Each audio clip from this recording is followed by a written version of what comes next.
Un ciel à gagner et l'enfer à éviter. Et pour aller au ciel, le chemin se banal. Et tous ces gens refusent, et madame n'est pas Dieu.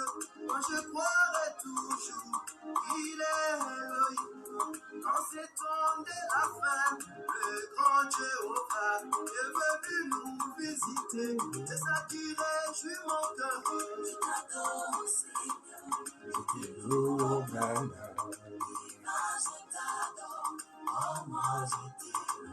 Je t'adore, Seigneur, je te loue, je t'adore,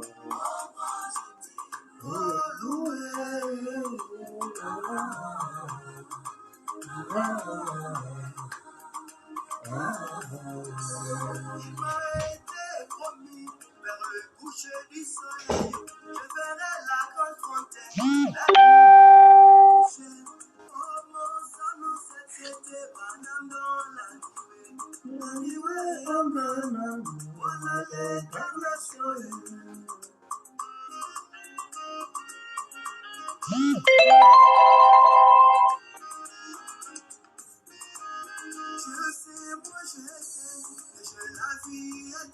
C'est vrai, nous avons la vie éternelle parce que nous avons cru Branham, il est la vie éternelle. Nous vous saluons encore une fois de plus ce soir, frères et sœurs, vous qui avez déjà l'habitude de nous suivre dans cette émission, dans ce groupe Branham Tabernacle de Kamalondo. Dans cette émission, vous connaîtrez la vérité et la vérité. Une émission du Branham Tabernacle de Kamalondo présentée par le pasteur Daniel Madimba, qui est devant vous, et où nous parlons de la vérité. Comme nous avons changé notre générique, nous sommes en train de vous dire avec frère Eli Domboujimai, qui dit aux gens qu'il y a un ciel à gagner et un enfer à éviter. Et pour gagner le ciel, vous devez connaître la vérité. Et la vérité va vous conduire au ciel. Et si vous ne voulez pas croire et connaître cette vérité, là, soyez sûr que vous allez en enfer. Oui, mais il y a un moyen d'éviter cet enfer. Pour éviter cet enfer, c'est croire, connaître réellement qui est Dieu. Connaître Dieu le Père. Parce que Jésus lui-même avait dit que les véritables adorateurs adoreront le Père en esprit et en vérité. Et nous sommes là pour parler réellement de qui est le véritable Dieu que nous devons adorer. Qui est ce véritable Dieu? Le véritable Père. Si vous ne le connaissez pas, vous n'allez pas éviter l'enfer. Vous devez le connaître pour éviter l'enfer. Oh, écoutez. Écoutez, nous lisons dans la Bible. Nous saluons tous ceux-là qui nous soutiennent dans cette émission. Nous saluons le révérend Léo Bukasa. Banksoud Sango, toujours au rendez-vous. Que William Arumpana vous bénisse là en Afrique du Sud. Tous ceux-là qui nous suivent, qui ne font pas signe de vie, que le Très-Haut vous bénisse. Tous ceux-là qui nous soutiennent, le révérend Léo Bukasa. Il y a le frère de Chumwana Oumé qui a déplacement donc à Kolwezi. Il y a le frère Trésor Tumba qui nous soutient à partir de Kolwezi, qui nous envoie des mégabytes, Zabulon Takaza et tout le monde. Que les Très-Hauts vous bénissent. Nous allons lire dans la Bible. Nous lisons dans Jean au chapitre 4. Nous commençons au verset 19. Seigneur, lui dit la femme, je vois que tu es prophète. Nos pères ont adoré sur cette montagne et vous dites que le lieu où il faut adorer est à Jérusalem. Femme, lui dit Jésus, crois-moi, l'heure vient où ce ne sera ni sur cette montagne ni à Jérusalem que vous adorerez nos pères. Vous adorez ce que vous ne connaissez pas. Nous adorons ce que nous connaissons car le salut vient des Juifs. Donc celui qui n'adore pas le Père adore quelque chose qu'il ne connaît pas. C'est qu'il adore un Dieu imaginaire. Mais l'heure vient, et elle est déjà venue, où les vrais adorateurs adoreront le Père en esprit et en vérité, car ce sont là les adorateurs que le Père demande. Ce n'est pas Jésus, mais le Père. Il a dit que les vrais adorateurs adoreront le Père en esprit et en vérité. Il faut connaître le Père. Qui est Dieu le Père? Dieu le Père devait être connu à l'ouverture de cette sceau. Et avant l'ouverture de sceau, les gens ne connaissaient pas qui est Dieu. Ils ont juste présumé. Même les disciples de Jésus ne connaissaient pas qui est Dieu le Père. Nous avons lu avec vous dans la brèche entre les 7 ans de l'Église et les 7 sceaux. William Marion Branham nous a dit, nous avons pris depuis le paragraphe 67, William Branham nous a dit qu'il a travaillé dans une entreprise, une compagnie de chemin de fer. On chargeait des marchandises dans des wagons. L'inspecteur venait, il inspectait si tout était bien chargé, et l'inspecteur fermait la porte du wagon et il scellait le wagon avec un seau. Et quand ce wagon est scellé avec un seau, William Marion Branham, le Seigneur Branham nous a dit, ce wagon ne peut jamais être ouvert en cours de route ou sur le chemin s'il n'a pas encore atteint sa destination. Or, William Branham dit que c'est à l'ouverture du 7e sceau que nous connaissons qui est Dieu. Nous connaissons sa nature, nous connaissons son être. Mais avant l'ouverture du sceau, personne ne pouvait dire qu'il connaissait Dieu. Et la destination du wagon de Dieu qui contenait ce mystère de Dieu, c'était le temps de la fin. L'ouverture de ce wagon, le brisement de ce sceau ne devait se faire qu'au temps de la fin. Écoutez, je relis un peu. Vous pouvez commencer au paragraphe 67. Moi, je prends directement 69. Il dit ceci, 69, je vais aller jusqu'à 71. Le grand maître, le grand enseignant dit ceci. Je suis dans la brèche entre les 7 âges de l'Église et les 7 sceaux.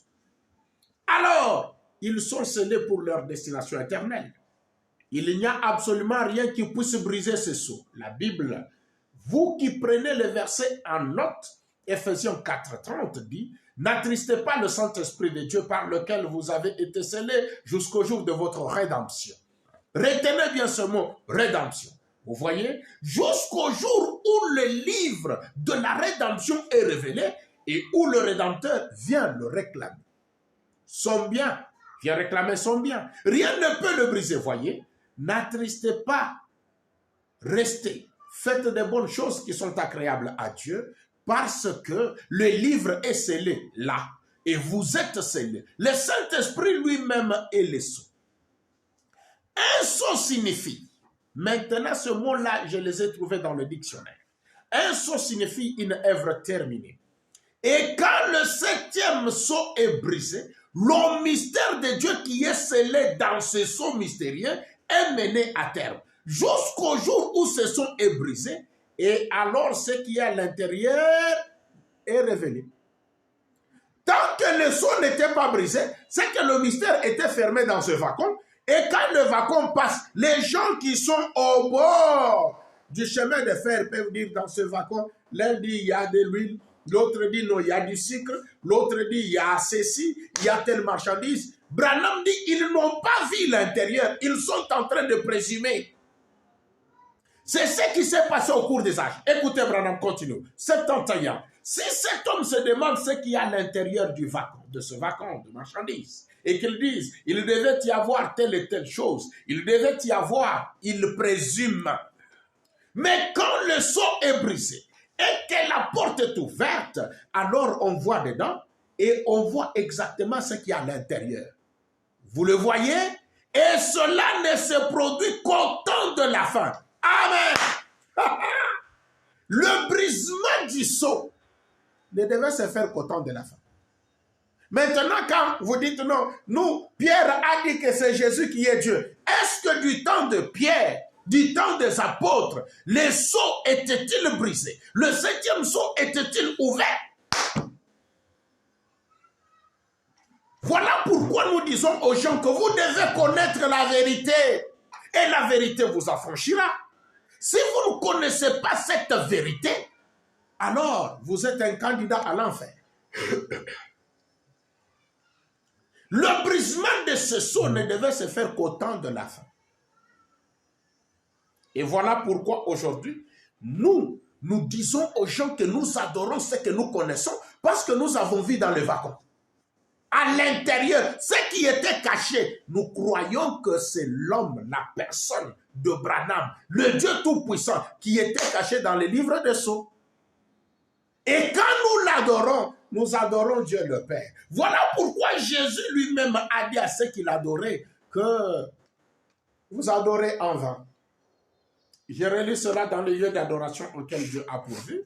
Prêché le dimanche 25 avril 1965. Ça, c'est dans la tradition de la voix de Shekinah. Dans la voix de Dieu a traduit le lieu d'adoration que Dieu a donné. Je crois c'est au paragraphe 40 et 41. Ici, c'est 28 et je vais lire aussi 29.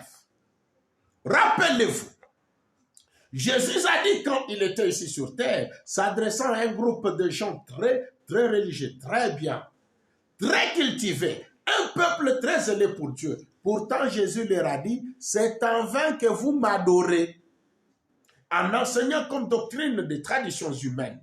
Vous rappelez-vous à quel point ces gens étaient pieux et combien ils étaient zélés pour Dieu. Je crois que si on devait dire qui était plus zélé entre les gens de leur époque et c'est aujourd'hui, eux étaient de loin plus zélés que nous.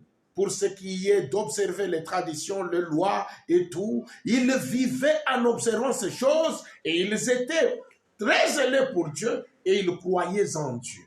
Mais Jésus, Dieu fait chair parmi nous, a dit, c'est en vain que vous m'adorez. Eh bien, il n'a pas dit qu'il ne l'adorait pas. Jésus n'a pas dit que ces gens ne l'adoraient pas. Eh bien, il n'a pas dit qu'il ne l'adorait pas. Il l'adorait, mais en vain, comme vous l'adorez aujourd'hui. Oui, nous ne disons pas que vous ne l'adorez pas. Oh non, vous adorez Jésus. Effectivement, les gens l'adorent, mais en vain. Donc, une chose vaine, c'est une chose inutile, qui ne sert à rien. C'est une chose qu'on ne devrait jamais faire, parce qu'on y gaspille son temps, on y perd son souffle, on y gaspille ses efforts tant qu'on ne sait pas ce qu'on fait. Voilà pourquoi nous ne pouvons pas gaspiller notre temps, nous ne pouvons pas gaspiller notre énergie, nous ne pouvons pas gaspiller notre souffle. Nous connaissons Dieu le Père. Et nous ne pouvons pas faire quelque chose d'inutile qu'on ne devrait pas faire, adorer Jésus. Non. Ça, nous ne répétons que Branham. C'est ainsi que nous vous appelons à connaître cette vérité. Et quand nous connaissons que adorer Jésus, c'est une chose vaine, nous devons chercher réellement qui est le Père dont Jésus avait parlé à la femme au cou. Il n'a pas montré à cette femme qui est le Père et c'est resté comme ça. Voilà pourquoi, arrivé quelque part, Thomas lui pose la question, mais montre-nous le Père.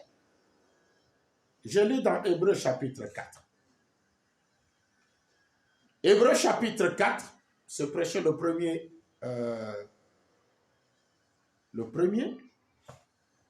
septembre 1957. J'ai lu le paragraphe 126, puis je vais lire 128. Thomas lui dit, Seigneur, montre-nous le Père, et cela lui suffit. Il dit, il y a si longtemps que je suis avec vous, et tu ne me connais pas. Il dit, quand vous me voyez, vous avez vu le Père. Et pourquoi dites-vous, montre-nous le Père? Maintenant, les unitaires ont pris cela, les groupes de unitaires, ils ont pris la réponse que Jésus a donnée à Thomas.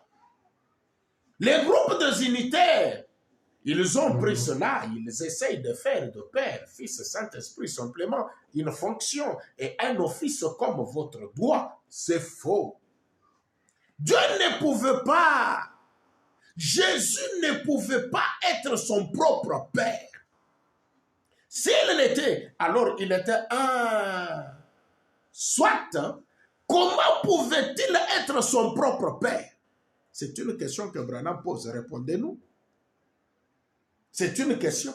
Il ne pouvait pas être son propre père. Oh, les vrais adorateurs adorent le Père. Maintenant, posez-vous la question, soyez conséquents. Est-ce que ceux qui adorent Jésus adorent Dieu le Père parce que Jésus ne pouvait pas être son propre Père? Le grand maître Branham donne des précisions. Je lis dans l'âge de l'Église d'Éphèse. Paragraphe 33, se prêchait le 5 décembre 1960. Je lis le paragraphe 33. Jésus ne pouvait pas être son propre Père. Pas plus que Jésus ne pouvait avoir un Père et être trois dieux.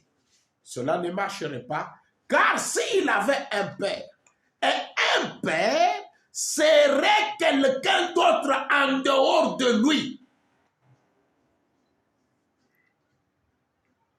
Le Père de Jésus, c'est quelqu'un d'autre en dehors de Jésus. Le Père, c'est le Saint-Esprit.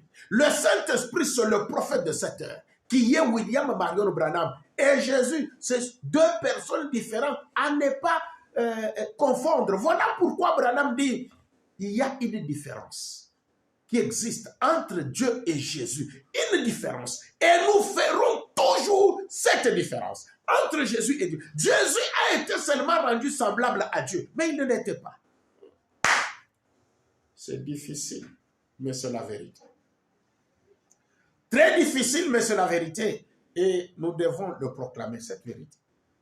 Quoi qu'il en coûte, quoi qu'il en soit. Écoutez, comme Jésus a parlé aux gens et que les gens n'ont pas vu qui est ce Dieu adorable, William Branham nous a donné cette capacité de comprendre, de saisir. Parce qu'il a dit, quand Dieu envoie quelque chose, il a déjà préparé un peuple qui doit saisir, qui doit comprendre. Nous avons parlé, nous avons montré que celui qui était chez Abraham, Elohim, qui est Melchisedec, Branham dit, ce Melchisedec n'était pas Jésus. Abraham a adoré Melchisedec, Melchisedec n'était pas Jésus. Branham donne une différence. Nous allons y arriver avec. C'est celui-là que Abraham a adoré. Aujourd'hui, nous qui croyons que Luc 17:30 est accompli, ce qui est l'accomplissement intégral et total de Genèse 18, nous avons vu qui est Elohim, nous l'adorons. Vous pouvez nous condamner et vous adorez un homme. Oui, oui, Dieu a toujours été un homme. Vous voulez que Dieu soit une chèvre ou quoi que ce soit. Dieu a toujours été un homme. Je vais prendre aussi un autre type de quelqu'un qu'on a adoré. C'est que nous adorons comme Abraham. Aujourd'hui, nous allons parler de Josué qui a adoré un homme. Écoutez, je dis d'abord dans Josué, ce vaillant guerrier. C'est une prédication de William Marion Branham prêchée le 19 janvier 1955. Je lis le paragraphe 3. Branham lit, il dit, alors, maintenant que le Seigneur nous bénisse, alors que nous lisons sa parole, je suppose que vous avez à présent pris cela. Josué chapitre 3, Josué 3, un vaillant guerrier que j'ai toujours admiré ici dans les Écritures. Il lit Josué 3. L'Éternel dit à Josué, aujourd'hui je commencerai à t'élever aux yeux de tout Israël, afin qu'il sache que je serai avec toi comme j'étais avec Moïse. Et maintenant, alors, allons au chapitre 6, ou plutôt au chapitre 5 du livre de Josué, verset 12, nous lisons ceci. La manne cessa le lendemain de la Pâque, quand ils mangèrent du blé du pays. Les enfants d'Israël n'eurent plus de manne. Ils mangèrent des produits du pays de Canaan cette année-là. Comme Josué était près de Jéricho, il leva les yeux et regarda. Voici un homme se tenait debout devant lui, son épée nue dans la main. Josué voit quelqu'un qui se tenait quelque part là, ayant une épée à la main. Il alla vers lui et lui dit, es-tu de notre ou de nos ennemis? L'homme répondit à Josué. Il répondit, non, mais je suis le chef de l'armée de l'Éternel. J'arrive maintenant. Josué tomba le visage contre terre, se prosternant et lui dit, qu'est-ce que mon Seigneur dit à son serviteur? Quand Josué a vu cet homme qui avait l'épée dans la main, Josué n'est pas resté debout. Josué s'est prosterné visage contre terre. Il se prosterna. S'est prosterné. Ah, il a adoré. Josué a adoré cet homme qui avait l'épée.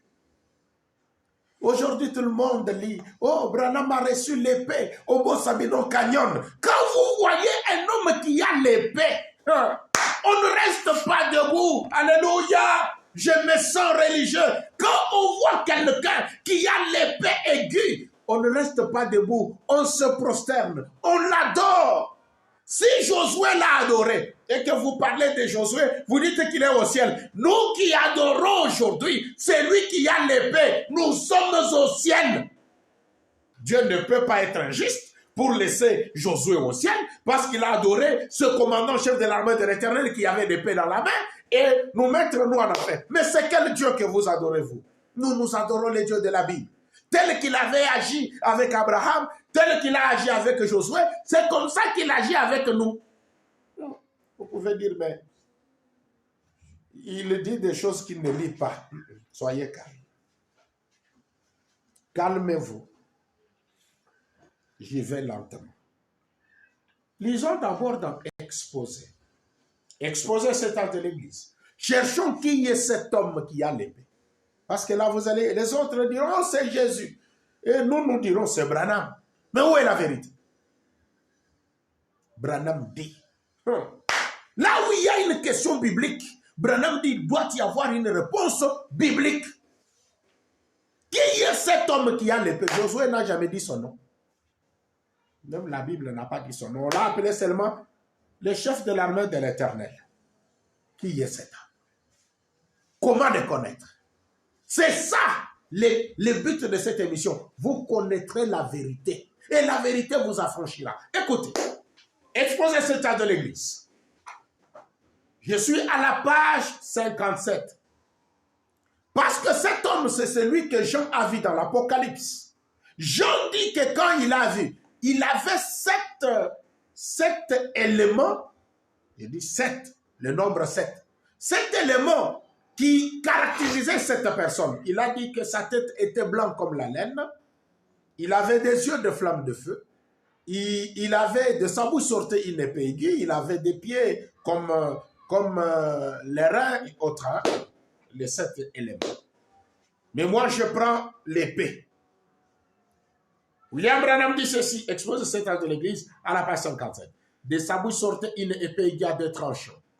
Hébreux chapitre 4, 12. Car la parole de Dieu est vivante, efficace, plus tranchante qu'une épée quelconque à 2 tranchants, pénétrante jusqu'à partager âme et esprit, jointure et moelle. Elle juge les sentiments et les pensées du cœur. De sa bouche sortait l'épée aiguë à 2 tranchants qui est la parole de Dieu. Cette personne, c'est celui qu'on a parlé dans Hébreux chapitre 4. Puis, Branham ajoute, il dit, Apocalypse 19, 11, 16. C'est cette personne que Jean a vue dans Apocalypse, en commençant au chapitre 1er, jusqu'au dernier chapitre.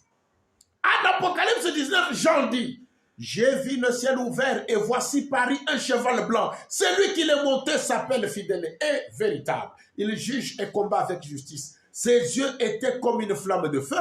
Sur sa tête étaient plusieurs diadèmes. Il avait un nom écrit que personne ne connaît, si ce n'est lui-même. Et il était revêtu d'un vêtement teint de sang. Son nom est la parole de Dieu. Les armées qui sont dans le ciel les suivaient sur des chevaux blancs, revêtus d'un fin lin blanc pur. De sa bouche sortait une épée aiguë pour frapper les nations. Il les pètera avec une verge de fer. Et il foulera la cuve du vin de la grande colère du Dieu Tout-Puissant. Il avait sur son vêtement et sur sa cuisse un nom écrit, Roi de rois et Seigneur des seigneurs. Cette personne, c'est celui dont Jean parle dans l'Apocalypse.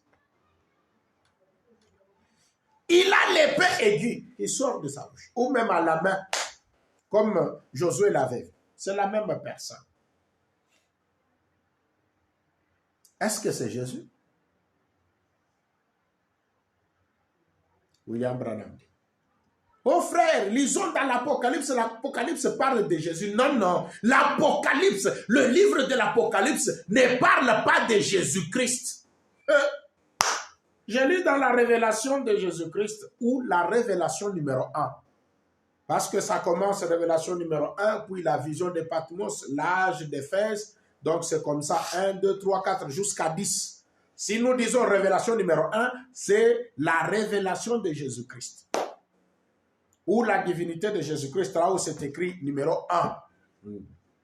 Paragraphe 70. C'est prêché le 4 décembre 1960. Paragraphe 70. Concernant la vie de Jean, les historiens s'accordent à dire que Jean a vécu les dernières années de sa vie dans la ville d'Éphèse et que c'est là qu'il est mort. Il était sur l'île de Patmos lorsqu'il a écrit le livre de l'Apocalypse.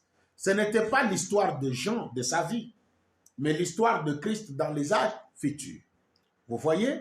C'était une prophétie. Il ne s'agit pas de la vie de Jean, ni de la vie de Christ, Jésus, mais d'une prophétie concernant un âge à venir. Ce n'était pas ses propres paroles de prophétie, mais la glorification solennelle du Seigneur. Ce n'était pas la révélation de Saint Jean le Divin, mais la révélation de Christ le Seigneur. Quand on dit Christ, ce n'est pas Jésus. Christ n'est pas le nom de Jésus. Christ veut dire un homme oint. Ne faites pas de Christ le nom, c'est là. Non, c'est Jésus. Non, non. L'Apocalypse, Branham dit, il ne s'agit pas de la vie de Jean, ni de la vie de Christ. Ce que Jean écrit dans l'Apocalypse ne concerne pas Jésus. Quand vous prenez ça, vous dites que c'est Jésus, vous avez tout caché, vous avez détruit tous les tableaux. Ah, alléluia. Si Branham n'était pas venu, donc on allait être dans une confusion totale. Voilà pourquoi nos frères de l'au-delà lui ont dit, si tu n'étais pas venu. Écoutez, paragraphe 79, toujours dans la révélation numéro 1. Paragraphe 79. Et ce livre de l'Apocalypse, et ce livre n'est pas tellement le dévoilement de la personne de Jésus-Christ.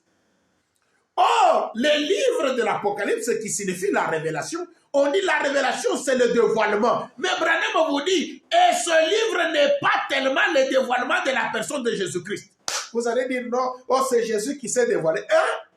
Ce livre de l'Apocalypse n'est pas le dévoilement de la personne de Jésus-Christ, bien qu'il ait parlé certainement de sa divinité. Bien qu'on ait dit la révélation de la divinité de Jésus-Christ. Non, non, il ne s'agit pas de la personne de Jésus-Christ. Retenez bien. Oh, frère Branham, tu es tellement merveilleux. Écoutez ce grand enseignant. Il continue, il dit, bien qu'il ait parlé certainement de sa divinité et de sa septuple personnalité, et aussi de ce qu'il est, tel que sacrificateur, roi, etc., mais c'est la révélation de ses œuvres futures dans les âges à venir de l'Église. Et quand on vous dit que c'est lui qui a l'épée aiguë, que Jean a vu, vous dites, oh, c'est Jésus. C'est que vous avez tout détruit. Vous avez dérangé totalement le tableau. Parce qu'ici, il ne s'agit pas de la vie de Jésus. Il ne s'agit pas de la personne. La personne de Jésus-Christ. Il ne s'agit pas d'eux. Merci, frère Branham. Écoutez, paragraphe 106, toujours dans la révélation numéro 1, 106. Le premier verset dévoile Christ. La révélation ou le dévoilement. Oh, combien le dernier âge et la venue du Seigneur était caché aux apôtres. Ils ont posé la question, mais est-ce qu'on a vécu pour en avoir la révélation? Et même alors, ils n'avaient pas compris cela parce que l'histoire n'était pas encore faite. Tu vois? C'est parce que les sons n'étaient pas encore révélés que Branham dit que c'était quelque chose qui était caché même aux apôtres. Ils n'ont pas compris. Parce que les flacons étaient fermés en ce temps-là, les sons n'étaient pas ouverts. Même quand Jean a écrit, il n'a pas compris. Parce que l'histoire n'était pas encore faite. Vous allez dire que c'est Jésus qui a fait cette histoire de tout ce qui est écrit dans l'Apocalypse. Non, non. Tel qu'il a vécu sur la terre et tout ce qui est écrit. Il a terminé, il est parti. Cette histoire de l'Apocalypse n'était pas encore faite. On a vu quelqu'un avec des vous sortez de l'épée aiguë. Jésus n'a pas fait cette histoire. On peut dire que c'était caché aux apôtres. Même Jésus peut-il être l'acteur, mais qui ne connaissait pas ce qui s'était fait? Il n'a pas vu ça. Mais comment va-t-il être l'acteur? Oh, le message 162. Paragraphe 162. Toujours la même prédication. Bon, avant d'y toucher, je désire que chacun s'efforce de réfléchir sérieusement. Réfléchissez sérieusement, papa. Dites amen là où vous allez, vous êtes. Avant d'y toucher, je désire que chacun s'efforce de réfléchir sérieusement. Maintenant, de quoi s'agit-il alors? C'est la révélation de Jésus-Christ. Comme Branham a dit, bien qu'il ait parlé de la divinité de Jésus, mais il ne s'agit pas de lui. Alors, parce que Dieu a écrit ces choses de manière à cacher la vérité aux sages et aux intelligents. Ah, vous pouvez dire, mais on a dit Jésus, non. Il a écrit ça de manière à cacher la vérité aux sages et aux intelligents. Écoutez, de quoi s'agit-il alors? C'était la révélation de Jésus-Christ. Là où Dieu a ôté le voile du temps. Voici la période de temps que Jésus ne pouvait pas voir. Lorsqu'il était ici sur terre, les âges de l'Église, ce qui se passerait, c'est que c'est un temps de choses que Jésus ne pouvait pas voir. Même les choses qui s'est passées, il ne pouvait pas voir ça. Comment vous allez faire qu'il soit acteur? Oh, c'est Jésus qui est revenu révéler ça à Jean. Lui ne pouvait pas voir ça. Il n'a pas vécu ça. Et comment il pouvait le révéler à Jean? Saisissez bien la pensée de Branham, le compositeur. C'est pourquoi il dit aujourd'hui, il y a beaucoup de chefs d'orchestre qui ne sont pas dans l'idée du compositeur. Ils n'ont pas saisi l'idée du compositeur du message qui est Branham.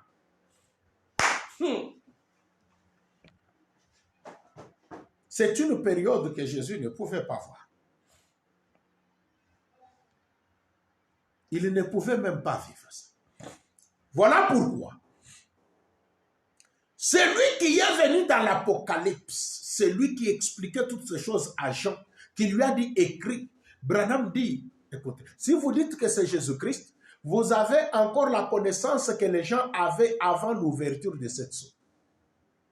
C'est que des gens qui présumaient, qui n'avaient pas vu ce qui était à l'intérieur du wagon. Maintenant, quand le wagon est ouvert, nous connaissons qui est la personne qui parlait à Jean dans l'Apocalypse. Écoutez, je lis dans Christ. Je surveille le temps. Moi, je ne veux pas que des prédications soient tellement longues. Christ est révélé dans sa propre parole. Paragraphe 160 et 160. Il y a une petite dame, elle n'est pas de cette organisation. Cette organisation, elle n'est pas de cette assemblée. Cette dame qui était venue n'était même pas du Branham Tabernacle de Jefferson. Oh non, il faut seulement suivre ce qui se passe au Branham Tabernacle. Je ne refuse ma messe. Mais ceux-là qui étaient au Branham Tabernacle ne saisissaient pas. Voilà une femme qui vient, qui a saisi la révélation, mais n'était pas du Branham Tabernacle de Jeffersonville. Mettons ça de côté avant ça. Elle n'était pas de cette assemblée. Elle vient d'ailleurs. Elle est venue ce matin, elle avait avec elle une photo. Elle a donné à mon fils. Elle était très étonnée. Cette femme était très étonnée. Je ne sais pas si elle a déjà entendu parler de ceci ou pas. Je ne sais pas. Elle avait une photo de cet ange du Seigneur qui est sur les 7 âges de l'église. L'ange du Seigneur qui est sur les 7 âges de l'église, c'est lui que Jean a vu marchant dans les âges de l'église. Celui-là que Jean a dit, j'ai vu quelqu'un de semblable à un fils de l'homme. Cette femme avait un tableau. Si vous lisez dans la tradition de la voix de Dieu, c'est un tableau dessiné. Shekinah lui a dit une photo. Mais c'est un tableau dessiné. On avait dessiné cet ange. Écoutez, Branham continue. Elle avait une photo de cet ange. Cet ange de l'église. Les 7 sceaux qui ont été ouverts là-bas. Quand cela a eu lieu, elle a dit que lorsqu'elle a regardé en arrière, c'est ce qu'elle a vu au ciel dans un rêve. Quand on a ouvert les sceaux, cette femme a regardé à l'intérieur du wagon. Elle a vu cela en rêve. Qu'est-ce qu'elle a vu? Elle a regardé en arrière et a vu. Elle a vu quelqu'un en blanc qui s'avançait en marchant au pas. Et derrière cela, elle a dit que cela ressemblait. Elle a dit, frère Branham, c'était vous. Ça, c'est après l'ouverture des sceaux. Parce que Branham dit, quand les sceaux ont été ouverts là-bas, c'est ce qu'elle a vu au ciel. Voilà pourquoi nous qui comprenons, qui croyons que Branham est celui qui marche dans les âges de l'église, c'est ça ce qui s'est passé au ciel. Après l'ouverture des sceaux. Mais si toi tu dis que c'est Jésus, nous disons que c'est avant l'ouverture des sceaux, où les gens n'avaient pas encore reçu la connaissance de la vérité. Restez avec cela. Mais nous, ici, ça c'est la vérité. Écoutez bien. Elle a dit, frère Branham, c'était vous. Voilà qui est l'ange qui a donné à Jean les livres de l'Apocalypse. C'est pourquoi Branham dit, il ne s'agit pas de la personne, de la vie de la personne de Jésus-Christ. Vous comprenez? Il s'agit de Branham. Elle a dit que vous étiez là, en marchant au pas. Elle a dit, derrière vous, il y avait des gens de différentes couleurs, portant des bannières de la Géorgie, de l'Alabama, de différents endroits. Ces gens qui étaient derrière Branham dans ce rêve-là, ils allaient où? Ils s'avançaient au pas, montant et entrant dans la tête là où Christ était révélé dans la vision. Or, la tête là où on entre, c'est dans la pierre des fêtes. Là où Christ était révélé dans la vision. Dans la vision de cette femme, c'est lui qui est révélé là, qu'elle a vu ce Branham. Si vous voulez entrer dans la tête, entrer dans cette pierre de fête qui est la tête de la pyramide, croyez en William Marion Branham. Alléluia! C'est la vérité. Ah, j'aime Branham. Branham dit, oh, alléluia, nous sommes dans le dernier jour, dans les dernières heures du jour. 161. Le voyez-vous maintenant dans sa parole? C'est lui qu'on a montré ici que c'est vous, frère Branham. C'est celui, le Christ, qui est révélé dans sa propre parole. Voilà pourquoi Branham pose la question. Il vous pose la question. Le voyez-vous maintenant dans sa parole? Et toute sa parole manifestée ici même devant nous? Ô Église du Dieu vivant, levez-vous, croyez-le avec tout ce qu'il y a en vous, agrippez-vous à cette petite roue au milieu de la roue. Laissez-la stabiliser chacun de vos mouvements, chacun de vos gestes, que chacune de vos pensées soit contrôlée par cette puissance à l'intérieur de vous, parce que Dieu est bien installé dans sa parole, la parole de 7 heures. Dans la lumière du soir, faisant briller la lumière. Vous avez vu le Dieu qui est installé dans sa parole, dans la lumière du soir? C'est William Marion Branham. Voilà celui qui a l'épée aiguë, parce que c'est lui qui est parlé dans l'Apocalypse et qui vient dans l'Apocalypse 19 sur un cheval blanc. C'est celui-là qui est le commandant en chef de l'armée de l'Éternel. Voilà pourquoi dans Apocalypse 19, il est dit, les armées du ciel étaient derrière lui, les suivaient. Lui, c'est le commandant. Il est toujours devant, au front. Alléluia. Qui est-il? William Branham, dites-nous qui est cette personne qui a l'épée, parce que il y a les uns qui disent que c'est Jésus. Nous, nous disons que c'est toi. Où est la vérité? William Branham dit. Il dit ceci. Je lis dans Exposé cet acte de l'Église. À la page 155. Il dit. Exposer cet âge de l'Église à la page 155.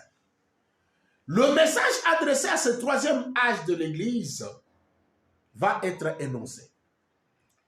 La troisième scène de la présentation dramatique de Christ au milieu de son Église. Le Christ qui est au milieu de l'Église, c'est lui qui marche dans les chandeliers d'or. C'est celui-là qu'on nous a présenté. Cette femme a dit que c'était vous, frère Branham. C'est sa présentation. La troisième scène de la présentation dramatique de Christ au milieu de son Église est sur le point d'être révélée. D'une voix semblable à une trompette, l'Esprit présente l'incomparable. C'est lui qui a l'épée aiguë à deux tranchants. D'une voix semblable à une trompette, c'est l'Esprit qui présente l'incomparable. C'est celui qui a l'épée aiguë à deux tranchants. Quand nous disons que Branham est incomparable, oh, pourquoi vous dites ça? Non, non, c'est l'Esprit qui l'a présenté, pas nous. Il a l'épée aiguë à deux tranchants. Écoutez, Branham dit, quel contraste entre cette présentation de l'Esprit qui présente l'incomparable et celle de Pilate, quand il présentait l'agneau de Dieu, ironiquement vêtu de tunique de pourpre, frappé, couronné d'épines en disant, voici votre roi. Quand Pilate a présenté Jésus, Jésus n'avait rien à la main, il n'avait pas d'épée.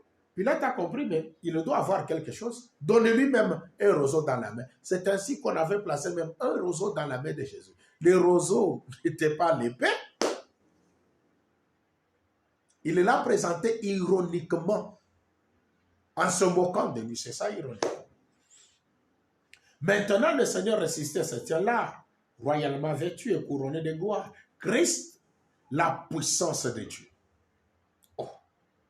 Branham continue à écouter. Vous pouvez dire, est-ce que Branham est Dieu? A-t-il la divinité? Branham explique, il vous explique, il se révèle dans sa propre parole.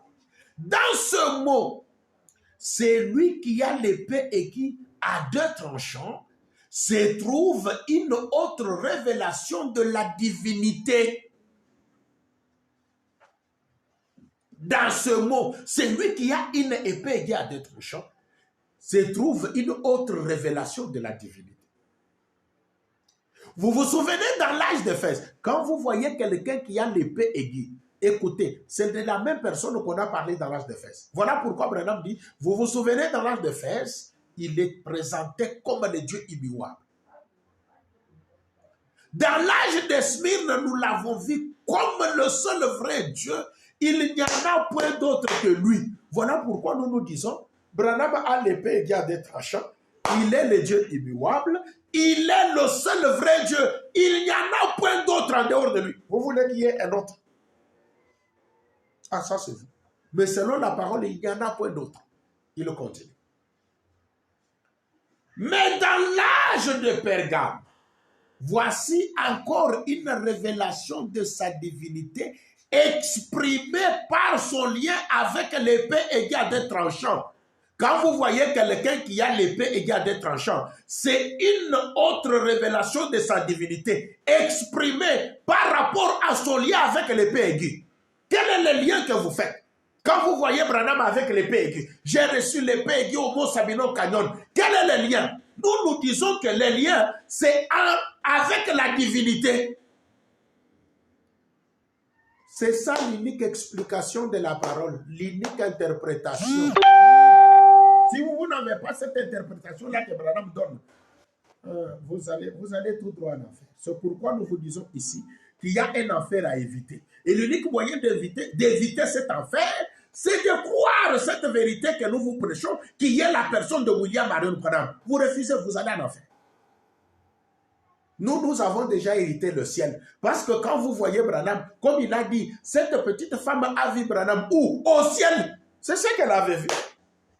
Maintenant, moi qui vois Branham au ciel, je crois Branham au ciel, je crois qu'il est Dieu. Vous me dites que je vais aller en enfer. Mais quand cet homme l'avait vu, c'était où? Au ciel. Vous risquez de m'énerver pour rien. Mais je ne peux pas m'énerver. Parce que la colère ne vient pas de Dieu. Mais quand vous vous dites des choses qui ne sont pas dans la parole de Dieu, c'est vraiment bizarre. Écoutez. J'ai dit que Josué a vu cet homme. Selon la Bible, on a dit qu'il s'est prosterné. Moi, j'ai dit qu'il a adoré. Vous pouvez dire, on a dit qu'il s'est prosterné. Prosterné n'est pas adoré. Allons dans les dictionnaires. Moi, je ne suis pas interprète de la parole. Le seul interprète, c'est Branham. La Bible a dit, il s'est prosterné. Branham a dit, Josué s'est prosterné devant cet homme qui a l'épée. Comme je vous ai dit, Branham a reçu l'épée. Quand on le voit, si Josué s'est prosterné devant celui-là et qu'il est au ciel, moi aussi je vois Branham qui dit, j'ai reçu l'épée, il a l'épée, je me prosterne, je l'adore. Moi je vais aller en enfer, Josué au ciel, pour avoir adoré quelqu'un qui a l'épée, et cette épée qui vient de Dieu. Moi je n'ai pas donné l'épée à Branham. Je n'ai pas fabriqué une épée à donner à Branham. Non, non. Et toi et moi, Branham nous dit, j'ai reçu l'épée. Il dit, c'est cette épée, il n'y a qu'un seul qui a l'épée et c'est Dieu. Et ça, c'est son épée. Moi, je n'ai pas fabriqué. Écoutez, je lis et je vais m'arrêter là. Puis nous allons continuer le jeudi prochain. Je lis dans l'aveugle Bartimée, prêché le vendredi 27 novembre 1959. Nous vous donnons la date de tout ça. C'est pour que vous puissiez vérifier. Oh, ces gens-là ont leurs écritures. Moitié bongo. Moitié kulanda bantu. Cette fois-ci, nous sommes avec vous. Nous allons vous poursuivre jusqu'au coin. Vous n'aurez pas d'échappatoire. L'avec la Bartimée. Du 27 novembre 1959. Paragraphe 24. Ils ont tout apprêté et ensuite ils ont attendu. Et un jour, le grand et puissant guerrier Josué, le général, marchait le long de murailles un jour. Faisant un tour, il regarda, debout sur une petite colline, se tenait un homme. Se tenait un homme puissant avec une épée nue dans sa main, dans la main. Et elle étincelait au soleil. Josué étant un guerrier, a tiré sa propre épée du fourreau et est allé à sa rencontre. Il a dit, qui es-tu? Es-tu de notre ou de nos ennemis? C'est Josué qui pose la question à cet homme qui avait l'épée. L'homme lui répond. Alors, une voix provenant de cet étranger répondit, il a dit, je suis le chef de l'armée de l'Éternel. Je suis le chef à la tête de son armée.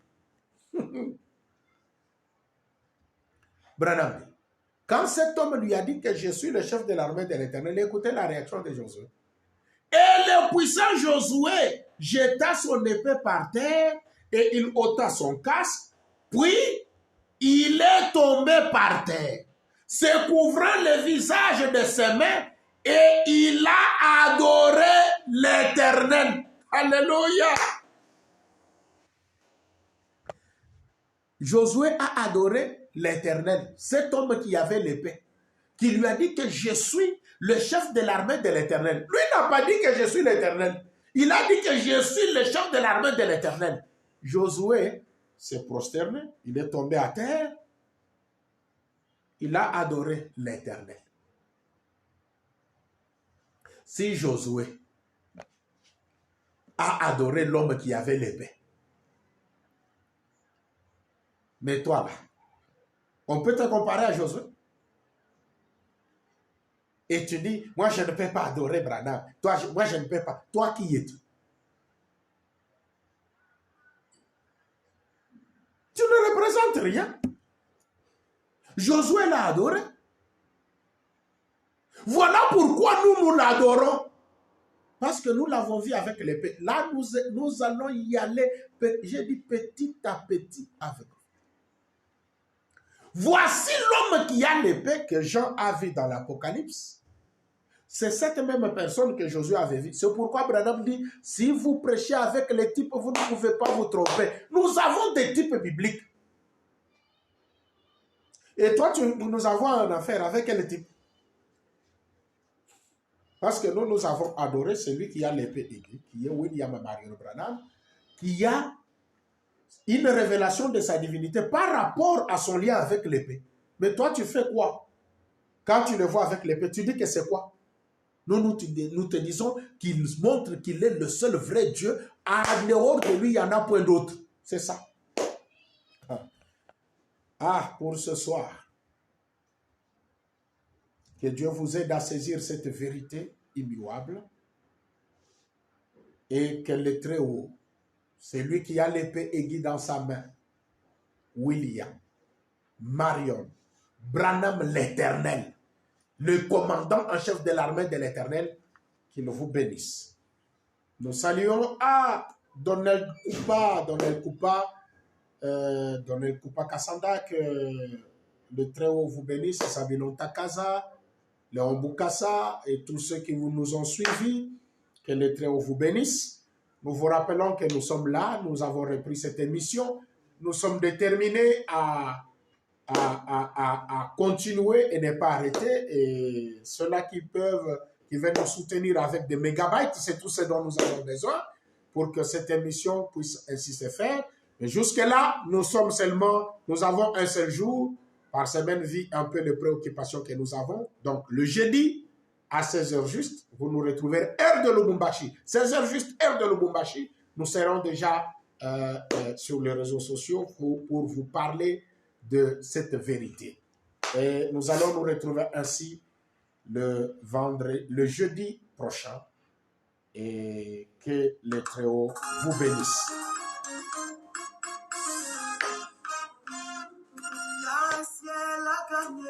Un enfer à éviter. Il y a un ciel à gagner, mon frère. Et un enfer à éviter. Voilà pourquoi nous vous parlons de cette vérité. Si vous dites que Branham n'est pas Dieu, vous allez en enfer. Branham est Elohim. Oh là là. Le grand Jéhovah est venu nous visiter aujourd'hui. Je te loue, je t'adore. Je t'adore. Nous adorons le Seigneur Branham parce que il est Dieu.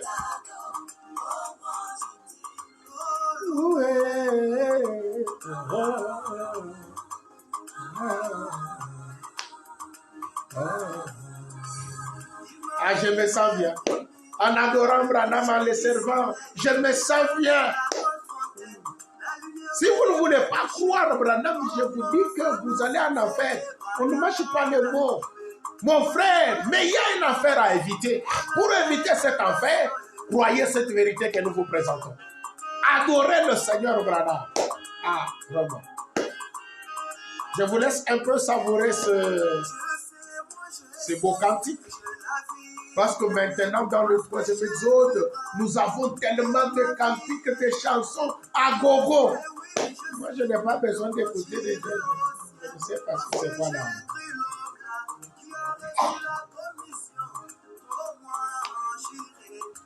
Dans le ciel de Branham, c'est là où moi je vis. C'est là que je suis. Toi aussi, tu iras dans quel ciel de Branham? Oh non, moi je crois à Jésus. Mais tu crois à Jésus? Cherche le ciel de Jésus. Sinon, tu vas aller en enfer. Mais nous allons là où Branham est Jéhovah. Là où il est l'adorable. Vous vous prosternez devant lui comme Josué l'a fait. Il faut l'adorer.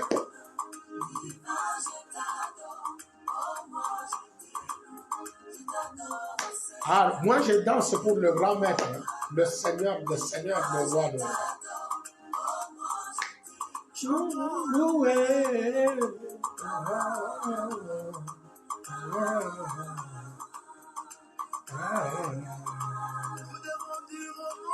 de Nous allons nous retrouver le jeudi prochain. Le reste que le très haut William Branham vous bénisse.